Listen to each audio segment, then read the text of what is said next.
The man who trusted numbers above all else learned the hard way that a financial portfolio can be perfectly balanced even when a life is built on a lie. For 5 years, I was the devoted husband, the methodical provider, and the oblivious fool. Tonight, a pulsing dot on my phone's GPS is leading me not to my wife's girls' night, but to the lavish rooftop bar of the Grand Meridian Hotel, where the perfect facade of my life is about to shatter. My name is Ethan Hayes. I'm 33 years old, and I'm about to tell you how my perfect life revealed itself to be a perfectly constructed lie.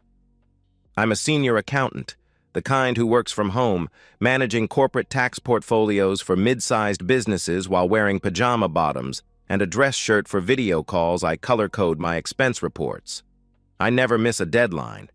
I pride myself on being methodical, disciplined, the guy clients trust with their financial secrets because I understand that numbers don't lie. People do. 5 years ago, I married Rachel. God, I can still remember the first time I saw her at our mutual friend's wedding. 25 years old, electric in a way that made everyone else in the room fade to gray.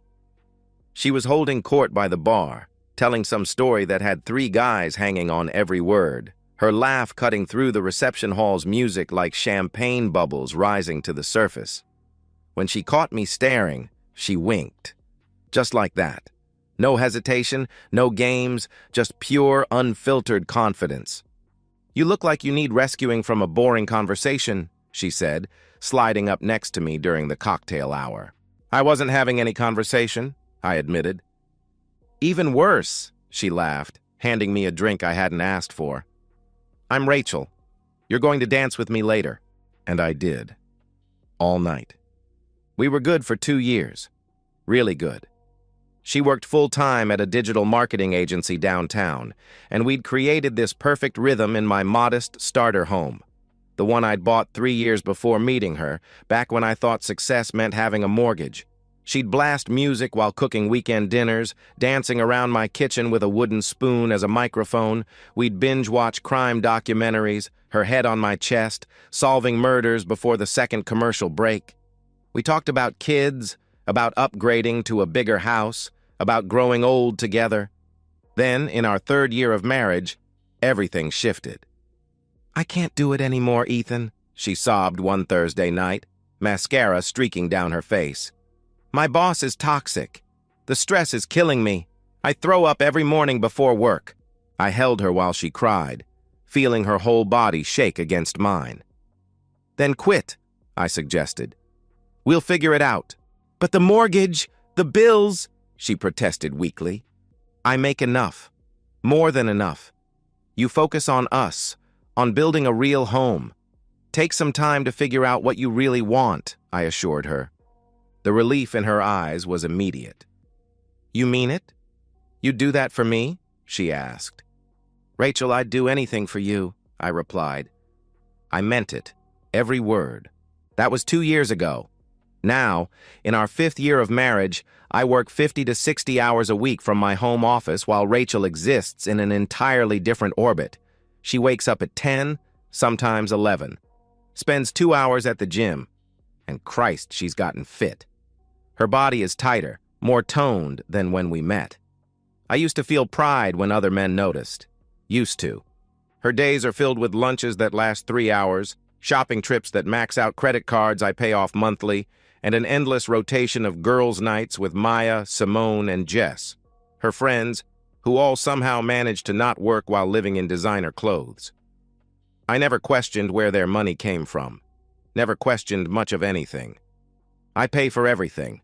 The mortgage on this house she barely cleans, the utilities for lights she leaves on, the groceries she doesn't cook, her BMW lease, her credit card statements. I don't examine too closely. She was supposed to take care of the home while I provided. But increasingly, I find myself doing dishes after midnight, starting laundry at dawn before client calls. The house smells like her perfume and neglect. The intimacy stopped being about us months ago. Once every few weeks, if I'm lucky. And even then, she feels distant, mechanical. Like she's performing a duty rather than making love. She keeps her eyes closed, never says my name anymore. "Let's go away next weekend," I suggested last Tuesday. That bed and breakfast in Napa you bookmarked? Can't. Maya needs me for her thing, she replied dismissively. What thing? I pressed. Just a thing. Don't be controlling, Ethan, she shot back. Controlling. The word she'd started using whenever I asked questions. When did you get home? Controlling. Who were you texting? Controlling. Why is there a receipt for a hotel bar in your purse? Controlling. So I stopped asking. But the feeling in my gut, that cold twist that wakes me at 3 a.m., that never stopped. She's always on her phone now, angling the screen away when I walk past. She showers immediately when she comes home, even from lunch. She bought lingerie I've never seen her wear. Her phone buzzes at midnight, and she claims it's Jess having another crisis. I tell myself I'm overthinking. Marriage requires trust. Rachel chose me, married me. She's just finding herself with all this free time. The yoga classes, the new wardrobe, the mysterious appointments she's vague about. It's all self-improvement, right? Right? Thursday night, she kissed me goodbye at the door. Quick, perfunctory, her lips barely grazing mine. Girls' night at Maya's, she announced, already halfway out. Don't wait up. Text me when you get there, I called after her. Drive safe. Always do, babe, she replied carelessly. Babe. When did I become babe instead of Ethan? When did our goodbye kisses become obligations instead of promises? I settled into my home office to finish a quarterly report, the house eerily quiet, without even the pretense of her presence. An hour later, my phone buzzed with a location notification. We'd shared our locations years ago. A safety thing, she'd said, in case something ever happened. Something was happening. The little dot that was supposed to be my wife wasn't at Maya's suburban house in Pleasanton. It was downtown, pulsing steadily at the Grand Meridian Hotel. I stared at that dot for 5 minutes, watching it stay perfectly still. My hands started shaking. Why would she lie? What possible reason could she have for being at a hotel? The quarterly report sat unfinished on my screen, numbers blurring as my vision tunneled to that single damning dot on the map. I tried to rationalize it the entire drive downtown. Maya's birthday was next week. Maybe they'd decided to celebrate at the hotel's famous rooftop bar instead. Maybe Rachel forgot to mention the change of plans. Maybe her phone's GPS was glitching. Maybe. My hands gripped the steering wheel so tight my knuckles went white.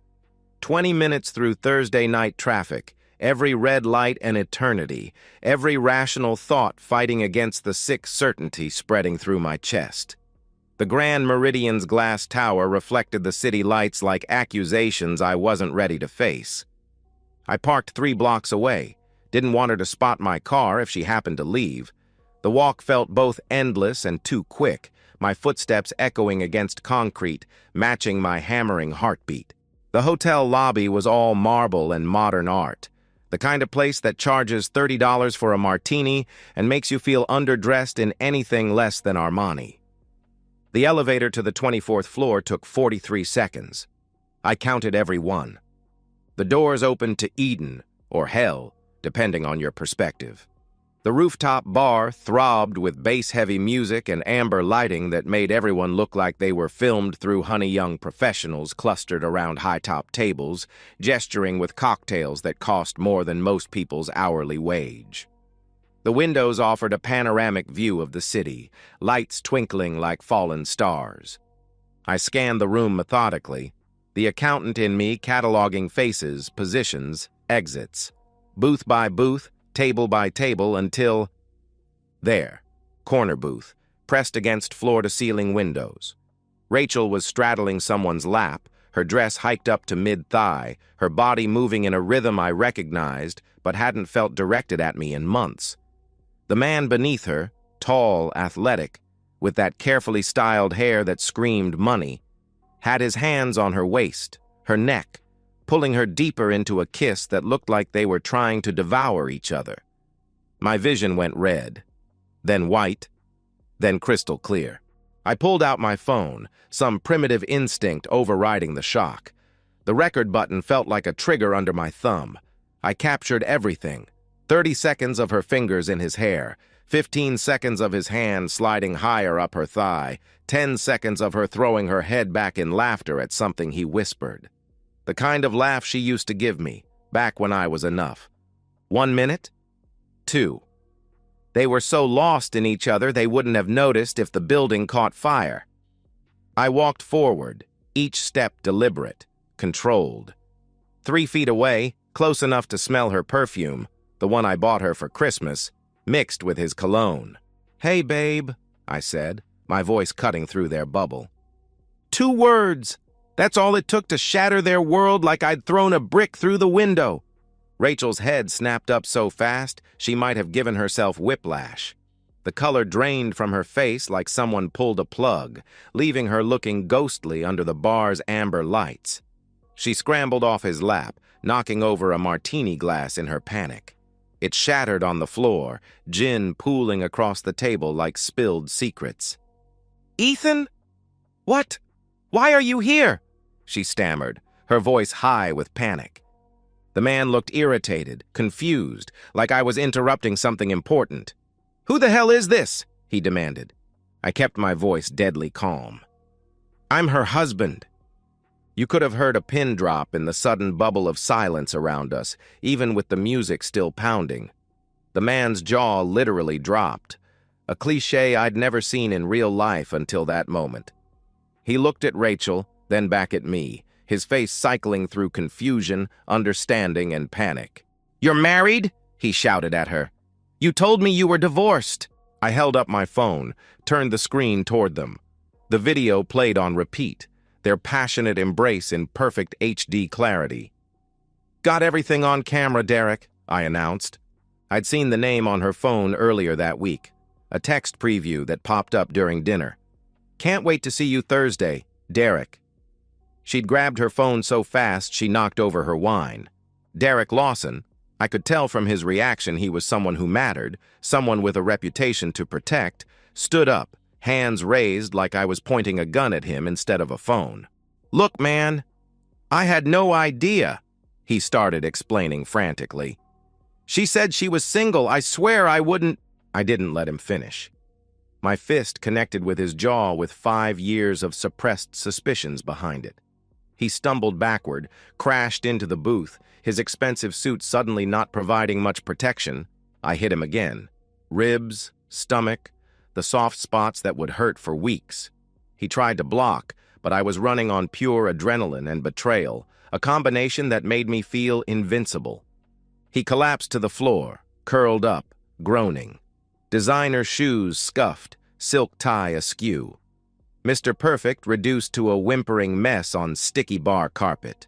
The entire rooftop had stopped to watch. Phones out, recording, some people actually cheering. I'd become their Thursday night entertainment, the cuckold husband getting his revenge in real time. Someone would definitely post this online within the hour. Rachel was screaming, "Stop! Please stop! Ethan, you're going to kill him!" she wailed. I turned to her, my knuckles bleeding, breathing hard. She was crying, black mascara creating rivers down her cheeks, reaching for me with hands that had just been all over another man. "Don't," I commanded, the single word sharp enough to cut. She froze. "Don't come home. Pack your stuff and leave." I walked out through the crowd that parted like the Red Sea, past the stunned bartenders, past the security guard who was just now realizing something had happened, into the elevator, down to the lobby, out into the cool night air that felt like the first clean breath I'd taken in months. In my car, hands still shaking, I forwarded the video to David Brennan, a divorce attorney I'd once worked with on a client's estate planning ruthless, thorough, and expensive. Worth every penny. Subject line, emergency, need you tomorrow morning. I didn't go home.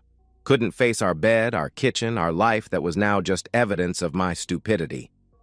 I checked into a Marriott across town, lay on sterile white sheets, and stared at the ceiling while my phone exploded with calls and texts from Rachel. 17 missed calls, 6 voicemails I deleted without listening. Text after text. Please let me explain. It's not what you think. I love you. Ethan, please.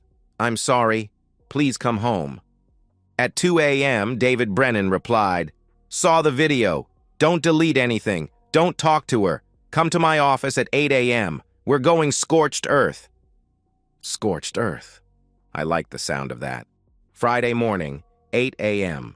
David Brennan's office occupied the entire top floor of a building that screamed success. Glass walls, chrome fixtures, a view that made you understand why his retainer started at $10,000. He was studying the video on his laptop when his assistant showed me in, replaying it with the clinical detachment of a surgeon examining a tumor. "This is a gift," he said without preamble. "Adultery, caught on video, in public. Multiple witnesses. You own the house outright, purchased before marriage. She has no job, no income, documented infidelity. We file for fault-based divorce. She gets nothing." "Nothing?" I repeated, the word tasting like vindication. "No alimony, no property settlement, nothing," he confirmed. "She quit her job 2 years ago, voluntary unemployment, no grounds for support house is premarital property, she never contributed to mortgage or improvements. Clean break." I leaned forward. "I want her out. Today." David smiled, the kind of smile sharks probably have before feeding. He made a call, spoke in rapid legal terms, then hung up. "Process server will have papers to her within 2 hours. After that, she's trespassing on your property," he informed me. I texted Rachel from a burner phone David provided. My real phone was evidence now. "You can stay until the papers arrive. After that, you're trespassing." Cold, surgical. Everything our marriage hadn't been. By noon, she was served. By 12:15, my phone had 43 missed calls. She showed up at my hotel. I don't know how she found me. But I'd already switched rooms, called security when she wouldn't leave the lobby. Her texts devolved from begging to anger to desperation. "How can you do this? 5 years means nothing? I made one mistake. You're destroying my life." I screenshotted everything, forwarded it to David. Evidence of her admission, her instability, her guilt. But the legal decimation was just the beginning. The video from the bar had already started circulating. Someone posted it on Instagram. Faces blurred, but anyone who knew us could tell, "Husband catches cheating wife at Grand Meridian," already had 50,000 views by Friday afternoon. I made strategic calls. First, Robert and Linda, Rachel's parents. Conservative first-generation immigrants who'd treated me like the son they never had. Robert answered on the second ring. "Ethan, how's my favorite son-in-law?" he greeted warmly.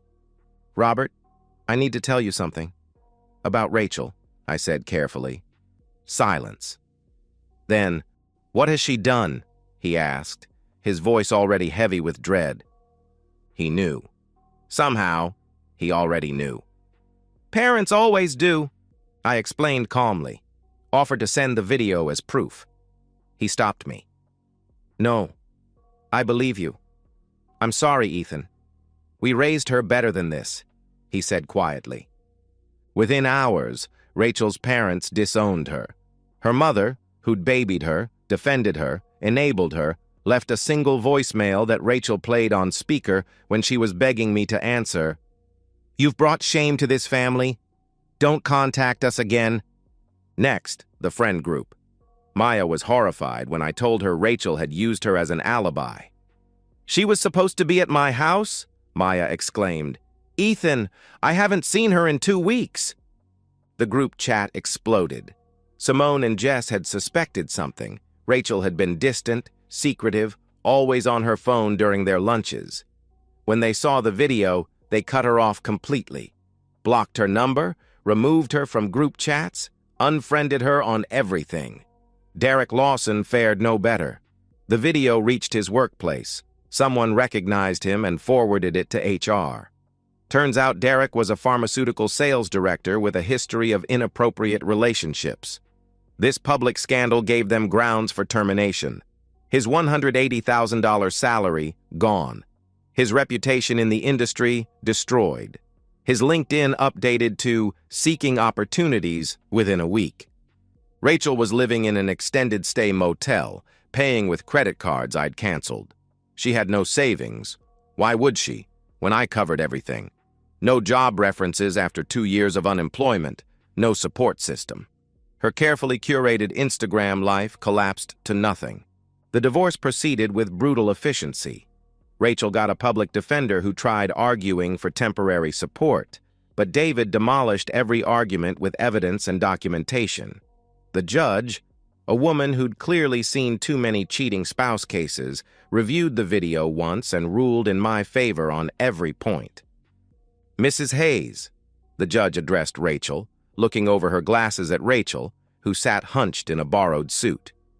"You voluntarily left employment, contributed nothing to the household financially, committed documented adultery, and now expect support from the man you betrayed?" Petition denied. 60 days after that night at the rooftop bar, David called with the news. "It's done. Final decree signed. She got nothing. No property, no alimony, no shared debt. You're free," he announced. I hung up and stood in my home office. My home, my office. Looking out at the yard I'd need to start maintaining myself. The house felt too quiet, too big, too full of ghosts. But it was mine. Every square foot purchased with my discipline, my work, my trust that had been weaponized against me. That evening, I drove past her motel. Her BMW was gone. Repossessed, probably. The parking lot was full of cars held together with duct tape and hope, people who'd hit bottom and were trying to climb back up or just trying to survive another day. I wondered if she was in there, staring at walls that weren't hers, wearing clothes from discount stores instead of Nordstrom, eating ramen instead of sushi. Then I drove home, parked in my garage, and closed the door on that chapter forever. 3 months after the divorce was finalized, 5 months since that night at the rooftop bar, I'd gutted the house of memories like cleaning out an infection. New furniture, new paint, new art that didn't remind me of weekend antiquing trips where she'd charm sellers into discounts. I started working out again, my body remembering what it felt like to move without the weight of suspicion, reconnected with friends who said they'd noticed something was off but didn't want to interfere. Landed 2 high-profile clients who appreciated my attention to detail, my reliability, my inability to lie even about numbers. I was building something new from the ashes she'd created. Then, on a gray Saturday afternoon in November, my doorbell rang. I opened the door, and there she was, a ghost of the woman I'd married.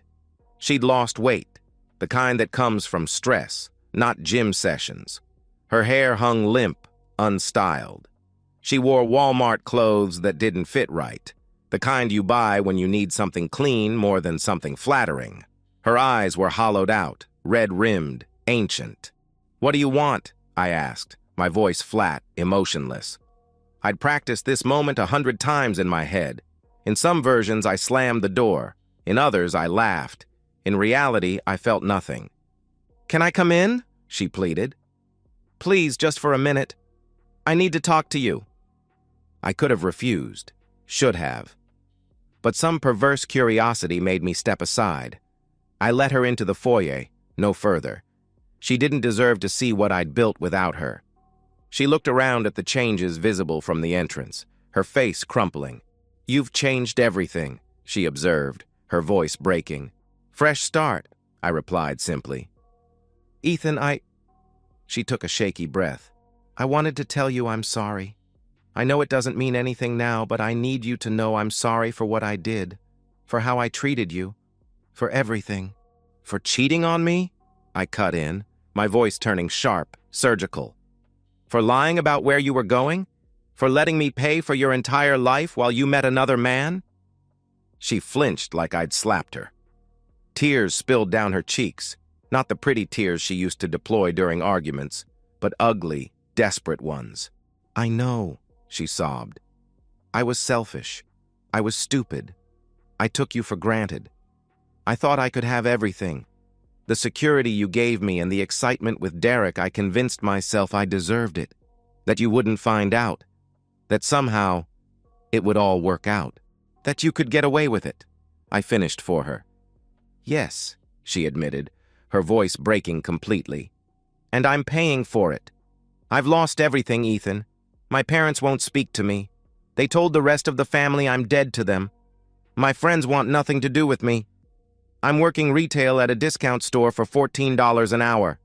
I live in a studio apartment that smells like the last 10 tenants cooking. I can barely afford groceries. Derek blamed me for ruining his career, said I should have told him I was married. I studied her. This stranger wearing my ex-wife's face. Waited for something. Sympathy, satisfaction, anger. Nothing came. I'm not here to ask you to take me back, she continued quickly. I know that's impossible. I just needed you to know that I understand now what I had, what I threw away. You were good to me, Ethan. Better than I deserved. And I destroyed it because I was bored and entitled and thought the grass was greener. Why are you really here, Rachel? I pressed. She hesitated, then pulled out a folded paper. Rental application denial. Bad credit, no references, no cosigner. I'm being evicted, she confessed. I can't make rent anymore. No one will approve me for anything. I tried getting a loan, but I have nothing. No assets, no cosigner. I'm going to be homeless in 2 weeks. There it was. The real reason. She'd come for salvation, assuming that somewhere under my anger was the man who'd always saved her. That man was dead. She'd killed him in a rooftop bar. So you came here to ask for money, I stated. No, I mean, she faltered, the lie dying on her lips. I thought maybe you could co-sign an apartment application or let me stay in the guest room for a month until I get on my feet or... Get out, I interrupted. Ethan, please, she begged.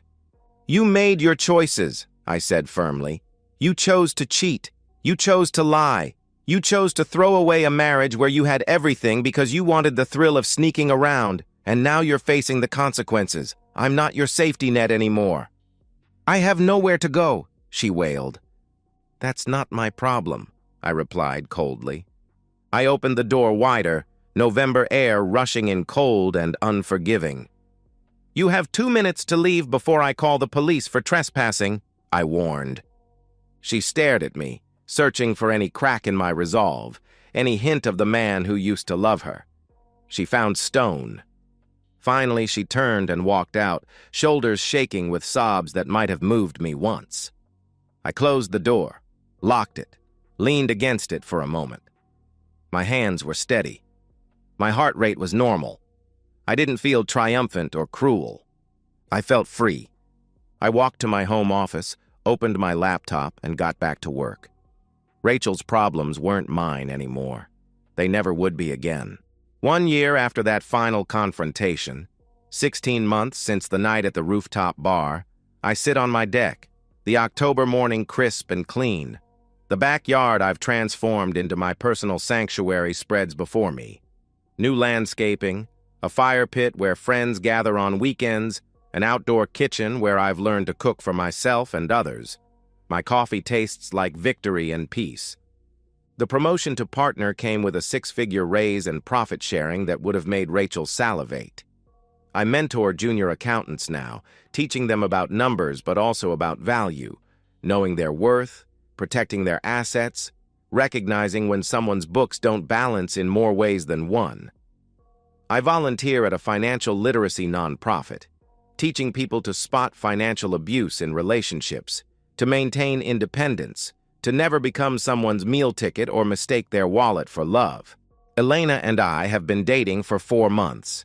She's an architect, 34, with her own firm and her own scars from a broken engagement.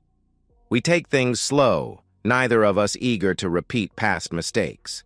She pays for her own dinners half the time, has her own place, her own life that intersects with mine but doesn't depend on it. When she stays over, she cooks breakfast. When I stay at hers, I fix things that break. Balance, partnership, words that mean something. The updates about Rachel come sporadically, through mutual acquaintances who think I want to know. She's still living with a distant cousin in another state, still working retail. Her Instagram, what's left of it, shows forced smiles and motivational quotes about new beginnings that get 3 likes. Her parents maintain their silence. Derek Lawson disappeared entirely, probably reinventing himself in another city where the video hasn't circulated. I don't feel vindicated when I hear these things. I don't feel anything. She's become what she always was. Someone else's problem, her own problem, a cautionary tale I occasionally share when someone needs to hear it. The house is mine. Every mortgage payment, every improvement, every memory I choose to keep or discard. The life is mine, built on my terms, with my effort, surrounded by people who match my energy instead of draining it. My phone buzzes. Elena, texting about dinner plans. I smile. A real smile, not the performance I'd perfected during my marriage. Tonight we're trying that new Italian place downtown. She'll drive herself. Meet me there. We'll split the check or she'll insist on paying because I got it last time. We'll go home to our separate places unless one of us suggests otherwise. No obligations. No lies. No pretense. Just 2 people choosing each other, one honest day at a time. I close my laptop, head inside to shower before my morning run. In the mirror, I see a man I recognize again. Older, some new lines around my eyes, but clear present. Whole. The man Rachel broke is gone. The man who emerged is better, and he's never looking back.